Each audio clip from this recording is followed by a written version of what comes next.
வணக்கம் நேயர்களே, welcome to medium flame. இன்றைக்கி நம்ம பார்க்க போகிற ரெசிபி நம்ம எல்லாருக்குமே ரொம்ப பிடிச்ச சிக்கன் தம் பிரியாணி.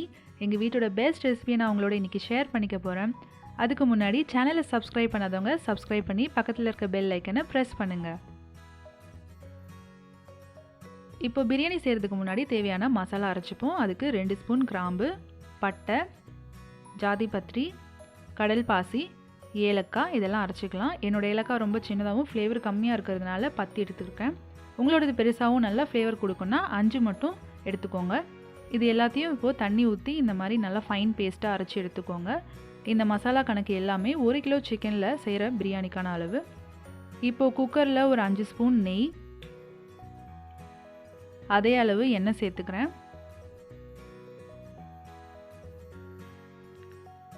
எண்ணெய் சூடானதும் 2 பிரிஞ்சி இலை சேர்த்துக்கிறேன். அதோட அரைச்சி வச்ச இந்த பேஸ்ட்டையும் சேர்த்து நல்லா கலந்துக்கலாம். மீடியம் ஃப்ளேமில் வச்சுட்டு இது எல்லாத்தையும் நல்லா கலந்துக்கோங்க.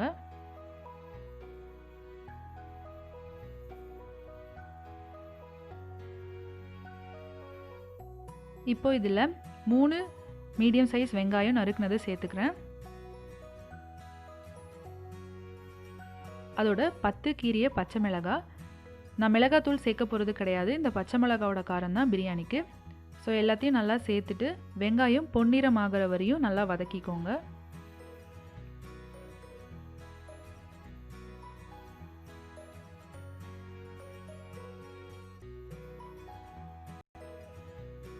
அது நல்லா வதங்கின உடனே ஒரு அன்னாசி மூக்கு உடைச்சி சேர்த்துக்கிறேன். 2 ஸ்பூன் இஞ்சி பூண்டு விழுது சேர்த்துக்கிறேன். சேர்த்துட்டு நல்லா கலந்து விட்டுக்கோங்க.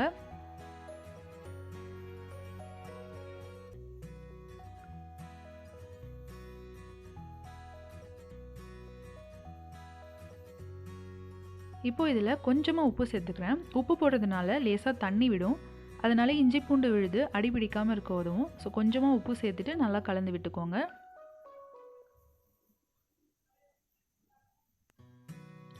இப்போ இதில் 2 சின்ன சைஸ் தக்காளி நறுக்கி வச்சுருக்கேன், அதையும் சேர்த்துக்கிட்டு தக்காளி நல்லா வதங்குற வரையும் வேக விட்டுருங்க.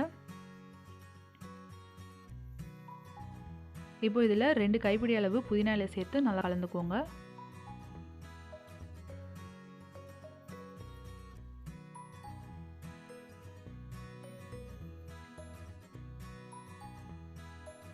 இப்போ இதில் 1 கிலோ சிக்கன் நல்லா கழுவின சிக்கன் சேர்த்துக்கிறேன். இந்த பிரியாணி அளவில் ஒரு 6 பேர் வரையும் சாப்பிடலாம். சேர்த்துட்டு நல்லா கலந்து விட்டுக்கோங்க.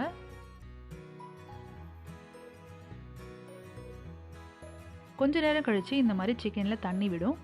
இந்த ஸ்டேஜில் நான் 2 கிளாஸ் தண்ணி ஊற்றிக்கிறேன். நான் இதே கிளாஸ் வச்சு தான் அரிசியும் அளந்துக்க போகிறேன்.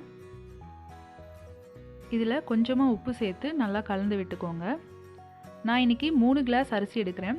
அதுக்கு 5 கிளாஸ் தண்ணி ஊற்றணும். இப்போ 2 கிளாஸ் ஊற்றியாச்சு, மீதி 3 கிளாஸ் நம்ம அப்புறமா சேர்த்துக்க போகிறோம்.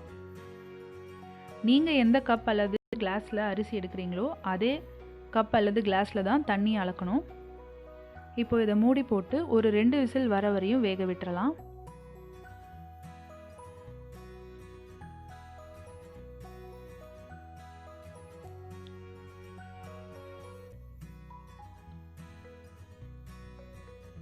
இப்போ 2 விசில் கழித்து ப்ரெஷர் போன உடனே திறந்து பார்ப்போம். பாருங்கள், சிக்கன் ஒரு 80% நல்லா இப்போ வெந்திருக்கும்.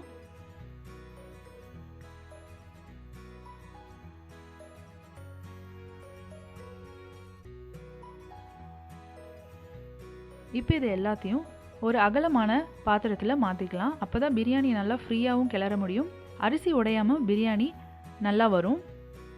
இந்த மாதிரி அகலமான பாத்திரத்தில் எல்லாத்தையும் மாற்றிக்கோங்க. இப்போ இதில் 2 கிளாஸ் நல்லா திக்கான தேங்காய் பாலும் 1 கிளாஸ் தண்ணியும் சேர்த்துக்கலாம்.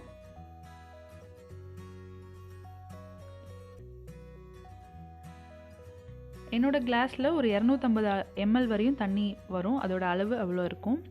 சேர்த்துட்டு நல்லா கலந்து விட்டுட்டு டேஸ்ட் பார்த்துட்டு உப்பு பத்தலைன்னா சேர்த்துக்கோங்க.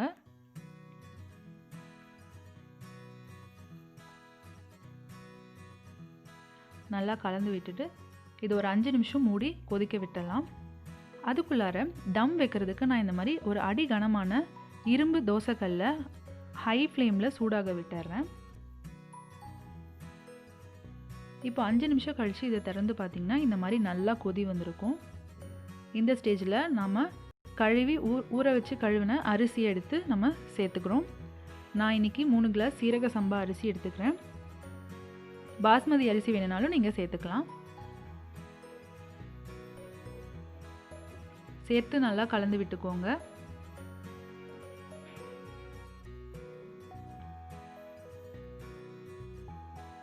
இப்போ இதை திருப்பி மூடி வச்சிடலாம். 10 நிமிஷம் நம்ம இப்போ இதை மீடியம் ஃப்ளேமில் வேக விட போகிறோம். மேலே இந்த மாதிரி வெயிட் வச்சுருங்க. அப்போ தான் உள்ளே இருக்க ஆவி வெளியே வராமல் பிரியாணி நல்லா வெந்து வரும். 10 நிமிஷம் கழித்து ஸ்டவ் அணைச்சிருங்க. அதுக்கப்புறம் 5 நிமிஷம் கழித்து நம்ம இதை திறந்து பார்க்கலாம்.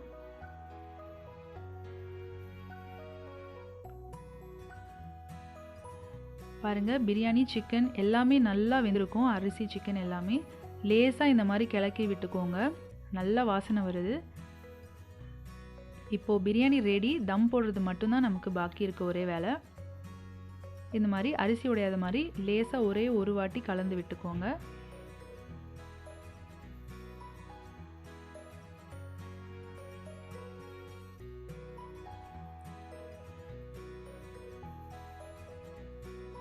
இப்போ இதுக்கு மேலே ஃபைனலாக ஒரு கைப்பிடி புதினா இலை போட்டு மூடி வச்சு தம் போட்டுடலாம்.